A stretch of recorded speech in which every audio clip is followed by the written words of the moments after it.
Okay, let's unpack this. Imagine a time, thousands of years ago, when the prevailing wisdom spoke of gods shaping destinies or mystical forces guiding the elements. That sort of thing. Right, that was the dominant view. Yet, amidst this, a small, but, well, really radical group of thinkers looked at the world and proposed something startlingly simple, yet profoundly revolutionary. Hmm. That everything, absolutely everything you see, touch, and feel is made of tiny, invisible particles and empty space. It sounds incredibly modern, doesn't it? It really does, like something straight from a physics textbook.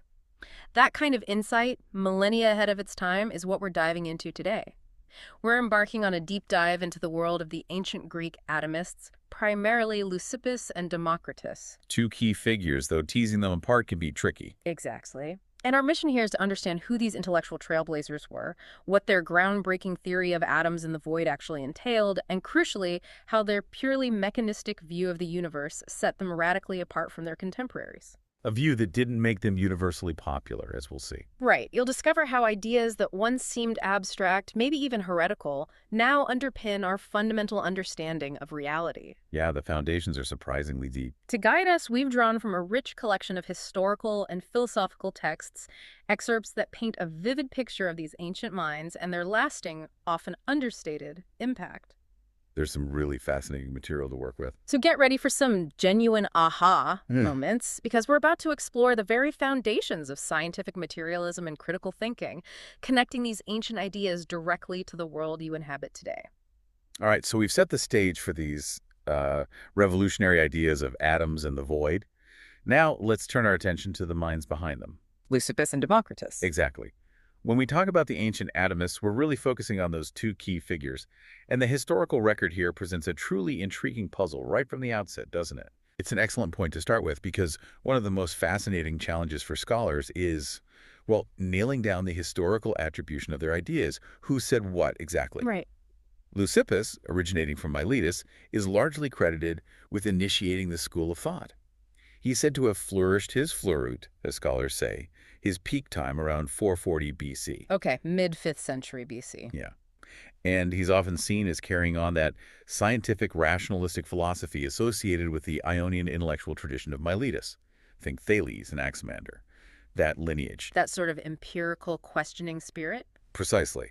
While his individual works are largely lost to us, which is a real shame, his contribution is absolutely foundational, especially because he's credited with introducing the concept of the void. The empty space. Right, arguing that what is, being, or atoms, is no more real than what is not non-being, the void. That sounds philosophically explosive for the time. Oh, it was. It was a direct, bold challenge to earlier philosophical problems, particularly Parmenides' powerful argument that non-being simply could not exist. Parmenides' logic was tight. Because if you talk about nothing, you're talking about something that isn't, which seems like a contradiction. Exactly. His logic seemed almost unassailable. Leucippus basically had to say, well, maybe nothing is real, too, in its own way. Wow. Okay, so Leucippus lays the groundwork, then comes Democritus. Democritus, however, is a much more definite and, frankly, prolific figure. We know more about him. He was a native of Abdera in Thrace, born around 460 BC. So a bit younger than Leucippus. Likely, yes. Though some sources, like Cyril Bailey, place his floor at his peak around 432 BC. This dating is actually quite significant for understanding their intellectual lineage. How so? Well, if he flourished later, it really strengthens the view that he was a younger contemporary, or perhaps even a direct successor, building explicitly on Leucippus's initial insights, particularly about the void. Okay, got it. So the teacher-student relationship, or at least a direct line of influence, seems plausible. Very plausible. And both of them were profoundly influenced by earlier thinkers like Parmenides and Zeno of the Paradoxes. Yeah, the ones about motion being impossible, Yeah, right. Achilles and the tortoises, that sort of thing. Exactly. They were grappling with these really fundamental concepts of being and non-being and the perplexing nature of motion. The atomists creatively adapted these ideas. And Leucippus's move with the void was key to that adaptation. Absolutely critical.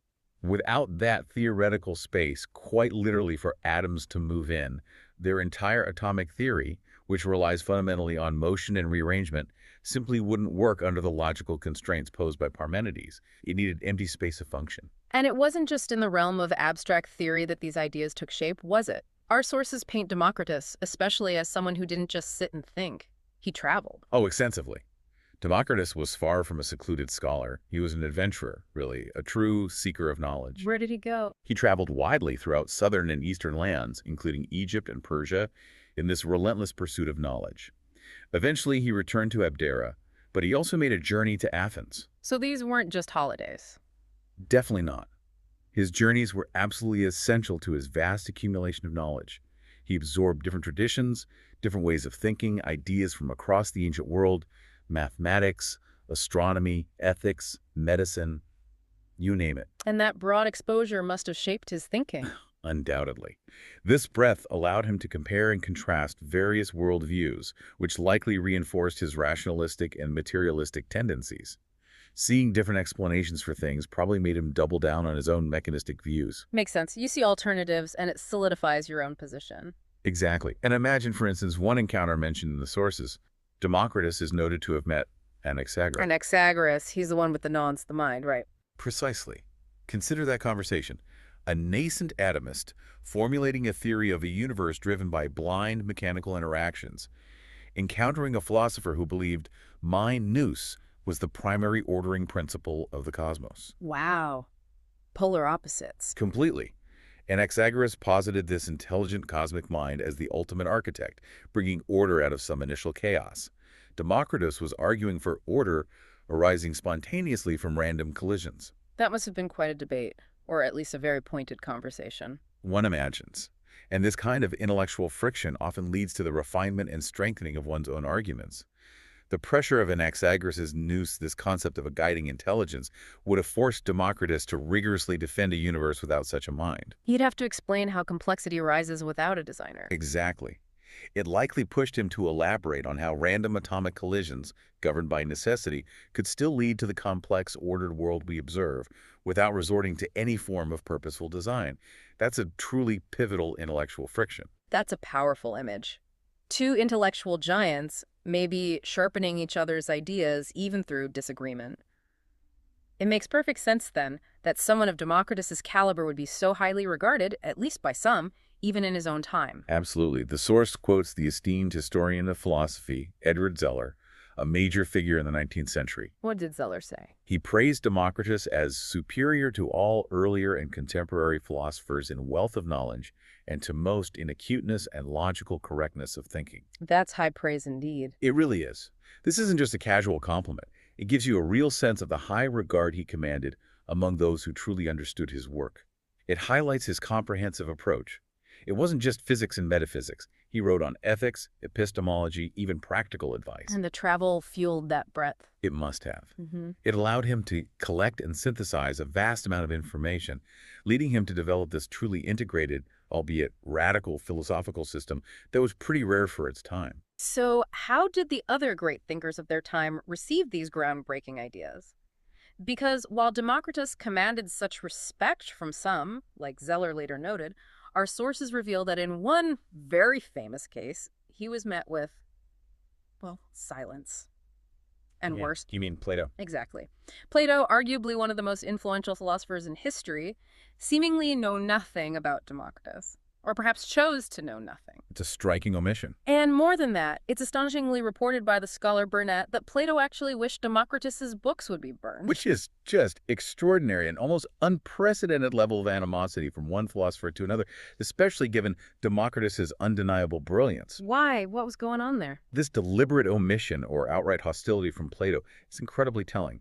It speaks volumes about the philosophical currents of ancient Greece and the profound chasm that existed between different schools of thought. Plato's philosophy, as you know, was deeply rooted in the concept of eternal, unchanging forms, these perfect, immaterial blueprints for everything in the physical world. True reality, for Plato, was in this immaterial realm of ideas. Right, the world we see is just shadows on the cave wall.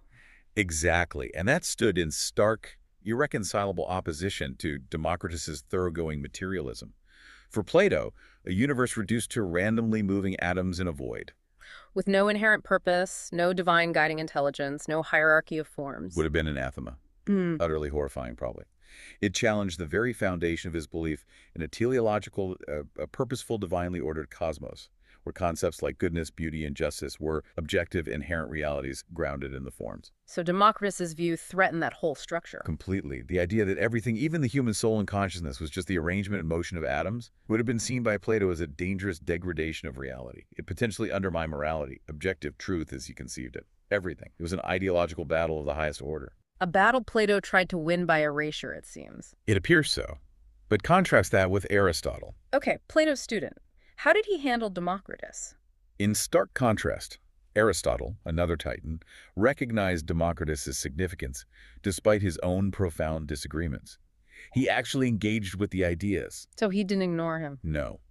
He even called him an Ionian from the north, which, while maybe just geographical, also indicates an acknowledgement of a distinct and important intellectual tradition he couldn't simply ignore. Why the difference, do you think, Aristotle versus Plato? Well, Aristotle, being generally more empirically inclined than Plato, often meticulously cataloged and analyzed previous philosophical positions before offering his own critiques and solutions. It was part of his method. So he had to address the atomists even if he disagreed. Right.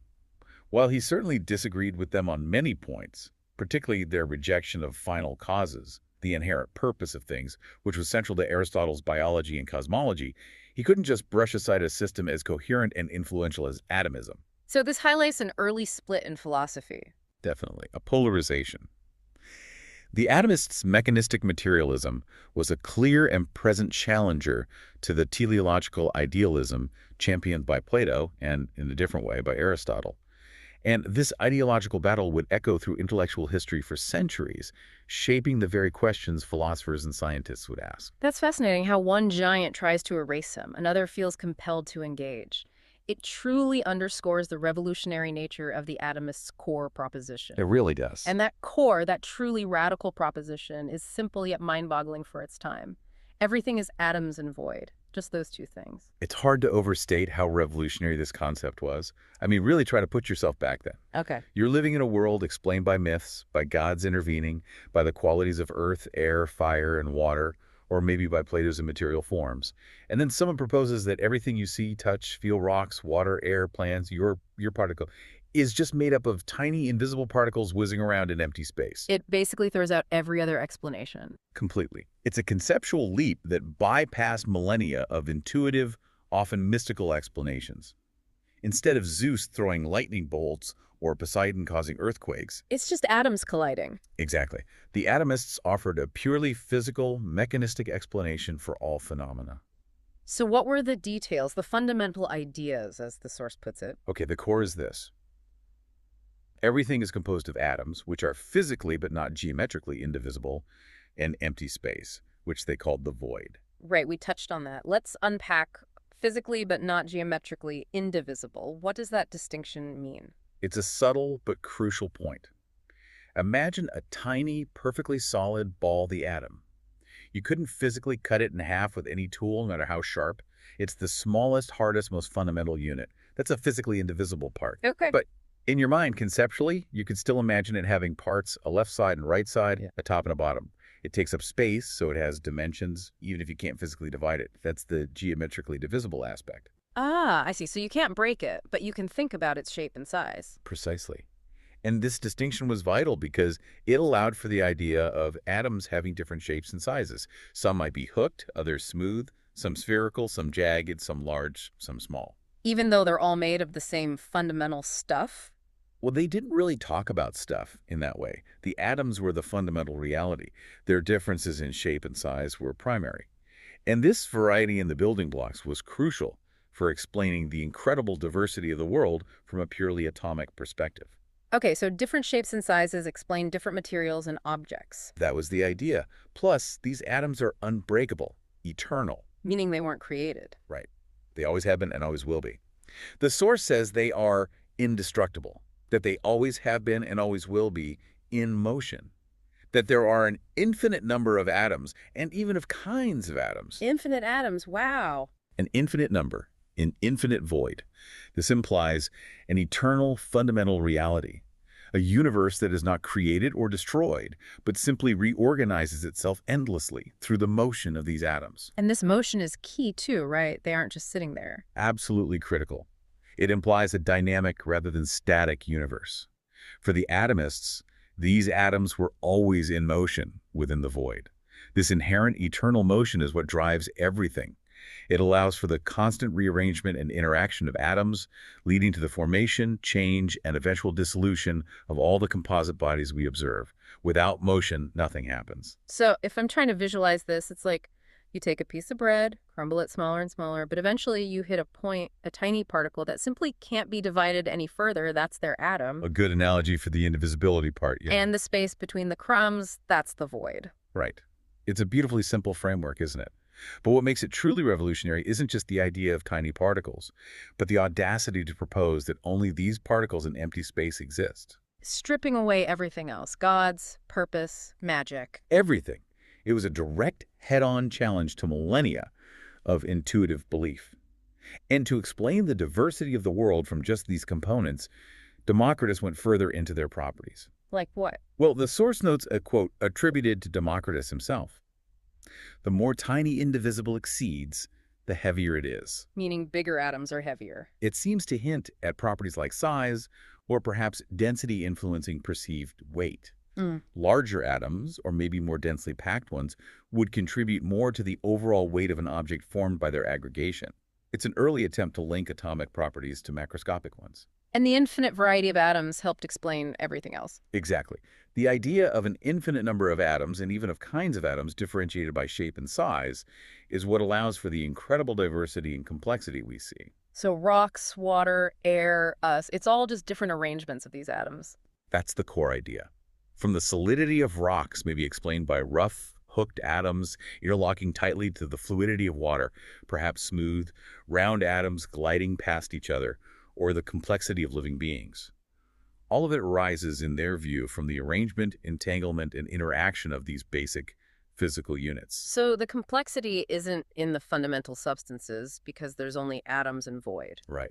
The complexity is in the combinations and movements. It's the countless ways these uniform, indivisible atoms can combine, interlock, and move within the void. It's a remarkably prescient thought explaining the vast array of phenomena with a very limited set of fundamental principles, all purely physical, no purpose needed. Even back then, these philosophers were essentially conducting sophisticated thought experiments in physics. They were debating the properties of these atoms, like weight, and how that might influence their motion. That feels very scientific. It really does. They weren't just saying atoms exist, they were asking how do they behave. And there was apparently quite a bit of disagreement among commentators as to the character of the original motion of atoms. What was the disagreement about? Well, some believed, based probably on common observation, and this is something Aristotle would later formalize, that heavier atoms fell faster. Seems intuitive, right? A rock falls faster than a feather. Exactly. It's the common sense view. However, Democritus argued against this, at least for the fundamental motion of individual atoms in the void. He argued that weight was not an original property that dictated their initial motion. So he didn't think heavier atoms inherently fell faster in the void? Apparently not. Instead, he seems to have posited that atoms originally moving at random, much like, as the source notes, how we understand the modern kinetic theory of gases, particles bouncing around in all directions. Random motion. That's a very different picture from things having a natural downward tendency. It's a crucial distinction and a profound leap in reasoning. In Democritus's view, individual atoms didn't have an inherent up or down. There's no absolute direction in an infinite, undifferentiated void. And their mass alone didn't dictate some intrinsic velocity. Okay, but why was this distinction so important for Democritus? Why argue against the intuitive idea that heavy things fall faster? Think about the implications. If heavier things inherently fall faster everywhere, it suggests some kind of external force acting universally, or an inherent quality tied to heaviness that implies a preferred direction, a natural order downwards. That smells a bit like purpose or inherent tendencies, which he wanted to avoid. So random motion keeps it purely mechanical. Exactly. Democritus's view that atoms move randomly and that there's no up or down in the infinite void pushes towards a much more mechanistic and non-teleological understanding. It means macroscopic phenomena like objects falling or larger bodies forming aren't due to some inherent pull on individual atoms based on weight alone. So how do things fall then, in his view? Presumably through collisions, interlockings, the formation of larger aggregates which then interact differently, maybe creating vortices, Weight becomes more of a property of these aggregates and their interactions rather than an intrinsic directional force on single atoms in the void. It's subtle, but profound. It really is. It's a move away from qualitative observation, heavy things fall, towards a more quantitative physics-based explanation, even if they lack the math. It anticipates concepts like inertia and a universe where motion is relative without a preferred direction in empty space. It lays conceptual groundwork that, frankly, wouldn't be fully realized until Newton, nearly 2 millennia later. It's an intellectual leap that sets the stage for a truly mechanical universe. A mechanical universe. It's a powerful phrase, and it brings us to a really core tenet of atomist philosophy, maybe the most challenging one. The rejection of purpose. Exactly. We often ask why things happen, looking for purpose, a grand design, some ultimate meaning. But the atomists had a radically different approach to causality, didn't they? One that just stripped away any notion of inherent meaning or intention from the cosmos. This is truly where they broke ranks, fundamentally diverged from nearly all their contemporaries and indeed most successors for centuries. They believed that all collisions of atoms came to form vortices. Vortices, like whirlpools. Essentially, yes, swirling masses of atoms, kind of like cosmic eddies. The subsequent development of the world, the formation of stars, planets, us, proceeded much as in Anaxagoras, who also spoke of a cosmic whirl or vortex as a creative force. Right, so far, maybe not that different from Anaxagoras. But here's the crucial bit. It was an advance to explain the vortices mechanically, rather than as due to the action of mind. Meaning nose pulling the strings. Precisely. This is a monumental philosophical shift. Anaxagoras' nous, his cosmic mind, was an intelligent ordering principle, a purposeful force that arranged the universe. The atomists said, nope, it just happens. The vortices arise from the mechanics of atomic collisions. They replaced intelligent design with purely physical interactions. So everything just happens by necessity. Exactly. They propose that everything happens by mechanical principles, or by necessity, not by chance. Democritus explicitly denied that anything can happen by chance, and certainly not by divine intervention. So it's deterministic. Highly deterministic. While they admitted there was no initial reason why the world should originally have been as it was, they weren't looking for a creator or a first cause in that sense. They just accepted the atoms and void as eternally existing. Right. But once it existed, its development was unaltered by mechanical principles. Given a certain initial state, the universe would unfold in a predictable, determined way, like a giant, intricate machine. No external guidance, no internal purpose. That sounds incredibly modern. It is profoundly modern. The source explicitly states that the theory of the atomists, in fact, was more nearly that of modern science than any other theory propounded in antiquity. Seeing the world as a complex machine, not a purposeful creation. Exactly. Understanding the world wasn't about seeking divine will or an ultimate why in the sense of purpose. It was about dissecting the physical interactions, the chain of cause and effect. What caused what to happen? That's the question they asked. Which, as you said, laid the groundwork for a truly scientific approach. Observation, mechanical explanation. That's the path. It absolutely is. But this mechanistic view put the atomists in direct opposition to those two giants we mentioned earlier, Plato and Aristotle. It created a fundamental rift. Because Plato and Aristotle did see purpose everywhere. Everywhere. The source says the atomists, unlike Socrates, Plato, and Aristotle, sought to explain the world without introducing the notion of purpose or final cause.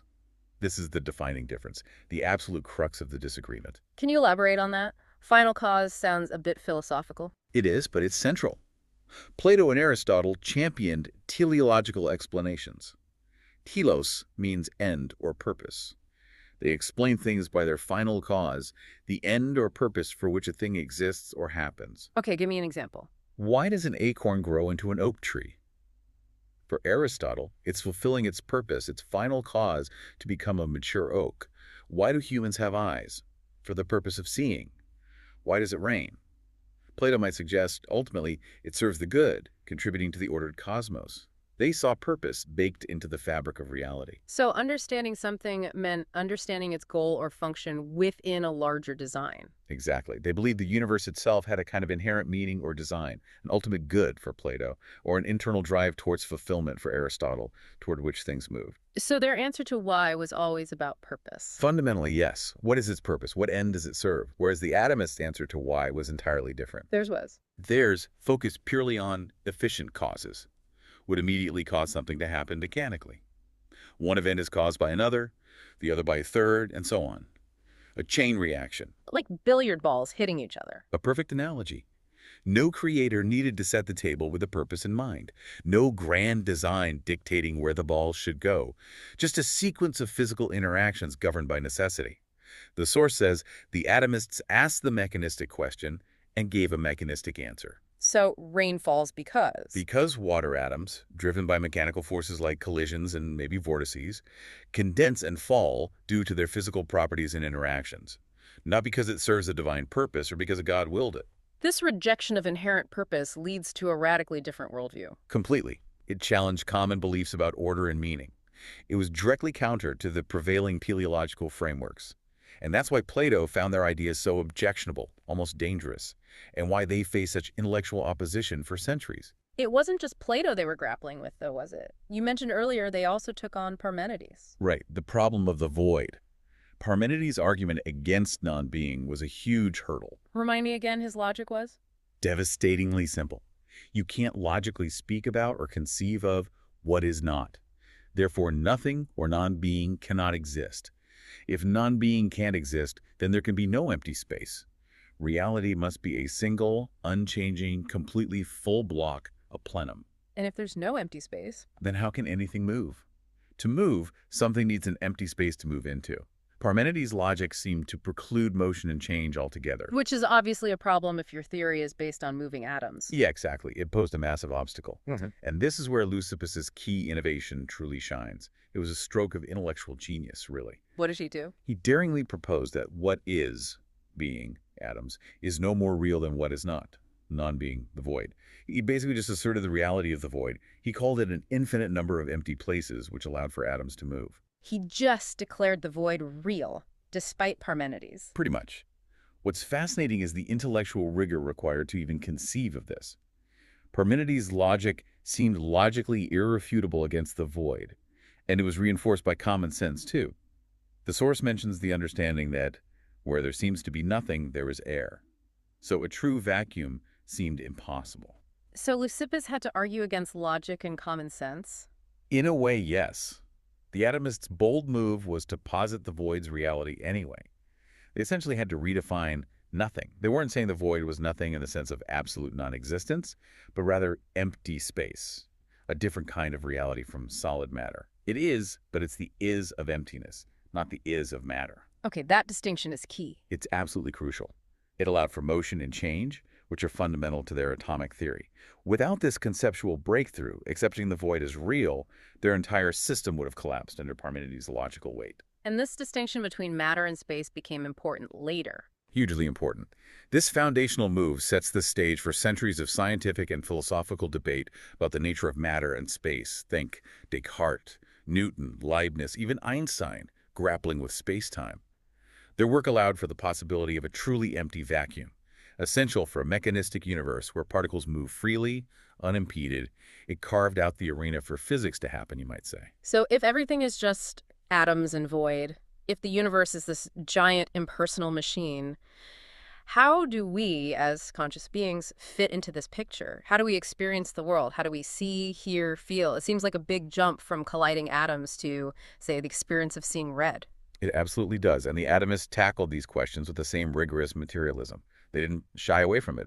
First off, they even had ideas about life itself. Oh, what do they think? They believed that life developed out of the primeval slime. Seriously? Yeah. Like life from non-life? Yeah, which is a remarkably early and intuitive concept of abiogenesis. The idea that life can arise from non-living matter through natural processes without needing special divine creation. Again, very mechanistic. Okay, that's amazing in itself. But back to perception, seeing, hearing, tasting. Right. Here, they made a really crucial distinction between two types of perception or knowledge. One of the senses, one of the understanding. Senses versus understanding. What's the difference? They argued that sense perceptions like the warmth of the sun on your skin or the sweetness of honey or the color red, these depend only on the things perceived, while those of the former sort depend also on our senses and are therefore apt to be deceptive. Okay, unpack that a bit. What depends on what? Let me rephrase that quote slightly, as it seems a bit unclear in the source's summary. The core idea they developed is that qualities like warmth, taste, and color are not really in the object itself. as inherent properties. So the apple isn't inherently red. Not in the way we experience redness, no. According to them, these qualities are due to our sense organs, reacting to the atoms emitted by the object. They propose that objects constantly shed thin films of atoms, called idola, which fly off and strike our sense organs. Like tiny pictures flying through the air. Sort of, yeah. And the sweetness of sugar isn't an inherent quality of the sugar atoms themselves. Rather, it's the sensation your taste buds produce when they interact with those specific sugar atoms. It's a subjective experience generated within you by the interaction. Okay, so sense qualities are subjective, dependent on us. What about the understanding? The understanding gets at the objective properties. Qualities like weight, density, and hardness are really in the object. Or rather, they are properties of the atoms themselves and their arrangement, independent of the observer. These are the things reason or understanding can grasp as objectively real. Ah, so that's the famous primary versus secondary qualities distinction, basically. Exactly. It's a very early version of it. Primary qualities, size, shape, motion, solidity of atoms, are objective and exist in the objects themselves. Secondary qualities, color, taste, smell, sound, temperature, are subjective, arising from the interaction between the object's atoms and our senses. That's a crucial distinction. It means our senses don't give us a perfect picture of reality. Precisely. It implies a critical view of human perception, acknowledging its limitations and biases. It's a truly sophisticated epistemological insight for its time, laying groundwork for later empiricist philosophers like John Locke, who famously elaborated on this primary-secondary quality distinction. Okay, that's a huge step. Realizing that what we perceive isn't necessarily exactly what's out there, but if our perceptions are ultimately atomic interactions, what about our very thoughts, our consciousness, our soul, just atoms too? This is perhaps the most radical implication of their philosophy, touching on the very essence of what it means to be human. And Democritus didn't flinch. Not at all. This is where he truly cemented his reputation as a thoroughgoing materialist. For him, the soul was composed of atoms, and thought was a physical process. The soul is made of atoms. What kind? Special atoms, apparently. Very fine, smooth, round, fiery atoms, highly mobile, dispersed throughout the body, but concentrated perhaps in the brain or heart. And thought. Just the movement and interaction of these soul atoms. So consciousness is just atoms moving. In essence, yes. He believed there was no purpose in the universe. There were only atoms governed by mechanical laws. And that included us, our minds, our souls. What are the implications of that? It's kind of staggering. It really is. This atomic view of the soul stands in stark contrast to, well, almost everything that came later. Philosophical ideas of an immaterial, eternal soul, religious ideas of a divine spark, all of that. So no immortality. In their view, no. When the body dies, the soul atoms disperse. That's it. And what about free will? If thoughts are just physical processes determined by prior atomic movements? That's the huge question it raises, isn't it? In a purely deterministic, mechanistic universe where consciousness itself is merely a physical phenomenon, are our choices truly free? Or are they just the inevitable consequence of the atomic chain reaction? It's a challenge they didn't necessarily resolve, but their materialism certainly points towards determinism. It's a bold, almost bleak claim for its time, directly undermining any notion of an immortal or divinely connected soul. Absolutely. The atomists disbelieved in popular religion, obviously, and they argued against the mass mind of Anaxagoras, rejecting any intelligent design or spiritual principle. Their world was entirely self-regulating, a grand, intricate clockwork of atoms. Yet Democritus wasn't just some cold materialist, was he? The sources mention his ethics. Right. Interestingly, despite this rigorous materialism, he had a very developed and nuanced ethical philosophy. It wasn't just about physics. What were his ethical views? Well, oddly perhaps, he disapproved of sex. Really? Why? Because, according to the source, it involved the overwhelming of consciousness by pleasure. This suggests a preference for rational control, for maintaining inner equilibrium and tranquility, rather than being overwhelmed by intense sensory experiences. Interesting. So, valuing reason over passion. It seems so. Yet he loved learning intensely and valued friendship. This points to a life guided by reason, intellectual pursuit, and community finding value in those things, even without a divine mandate or a cosmic purpose to strive for. So his ethics flowed from his understanding of human nature within a material world. Exactly. Not from external supernatural commands. It was about how to live well as a complex arrangement of atoms in a mechanical universe. Okay, so if there's no divine purpose, no immaterial soul, and we're just collections of atoms governed by mechanical laws, what is the point of living, according to Democritus? If it's all just atoms colliding, does life have any meaning at all? You said they weren't nihilists? Definitely not nihilists. They had a clear, practical, ethical philosophy aimed squarely at human flourishing within their mechanistic worldview.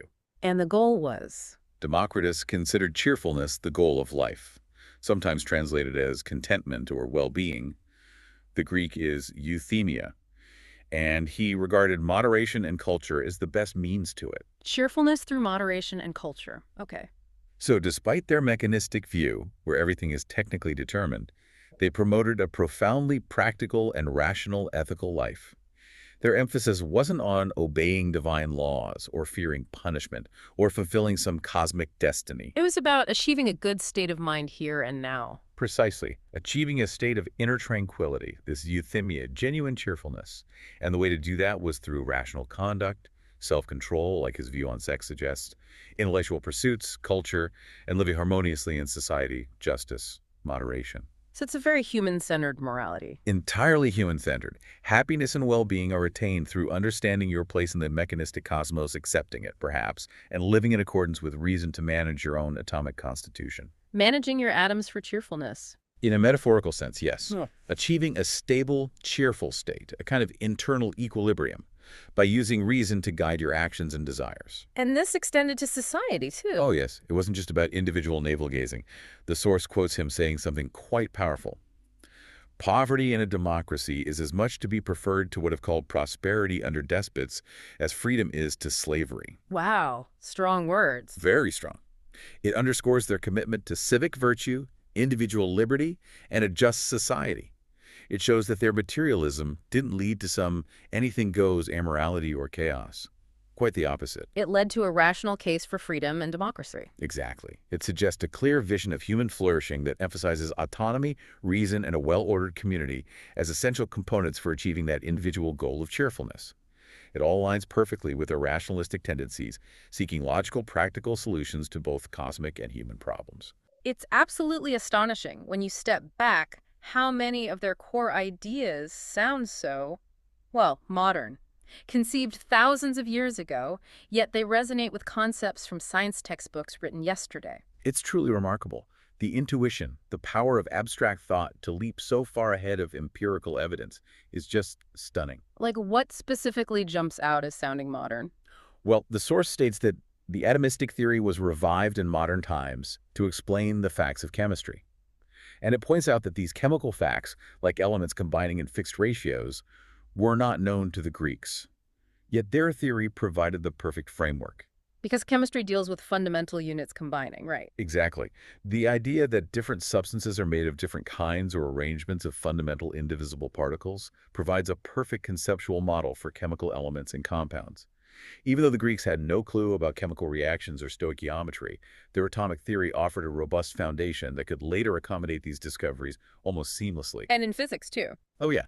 The source notes that the atomic theory was found to make a good explanation for physics. The concept of atoms in constant perpetual motion in a void directly prefigures things like kinetic theory, our understanding of gases, fluid dynamics, thermodynamics.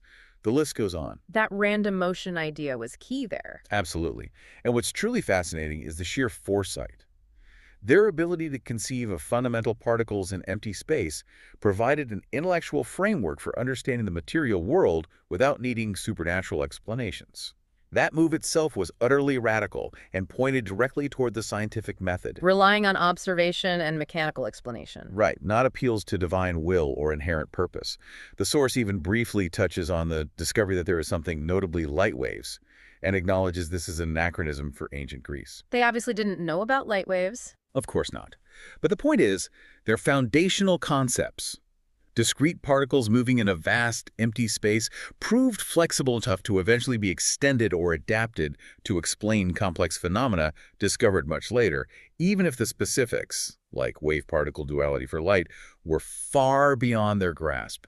Their basic model was incredibly elegant and powerful, just waiting, in a sense, for for science to catch up. Okay, so if their ideas were so groundbreaking, so far ahead of their time, hitting so close to later scientific discoveries, why didn't they just take over? Why didn't they immediately become the dominant philosophical view and maybe even kickstart a scientific revolution way back in ancient Greece? A million-dollar question. What happened? Why the long gap? Yeah, why did these brilliant insights seem to just disappear for so long? It's a crucial historical point. The source mentions that their knowledge was in decline and a gradual recrudescence of popular superstition ensued later in antiquity. Things shifted. And Plato didn't help. Plato's famous dislike for Democritus certainly didn't help. His active pushing against materialism, combined with the sheer intellectual power and comprehensiveness of his own system focused on immaterial forms, that was hugely influential. And Aristotle, too. And Aristotle's incredibly detailed teleological explanations for everything in the natural world. His system provided comprehensive categories for understanding nature, biology, cosmology, all infused with purpose. These systems, Plato's and Aristotle's, became dominant. Why? Were they just more appealing? Possibly. They offered a profound sense of meaning, a hierarchy of being, a comforting cosmic order that maybe appealed more deeply to many people than the atomist's seemingly cold mechanical cosmos, which could feel like it stripped the world of meaning and divine presence. And then came Christianity. And then, as the source notes, the later victory of Catholic orthodoxy in the Western world. This meant that the mechanistic, materialistic, atheistic, or at least non-theistic views of the atomists were largely suppressed for centuries. They were seen as fundamentally antithetical to a divinely created, ordered, and purposeful universe. So atomism went underground, essentially. Very much. Pushed into obscurity for over 1,000 years.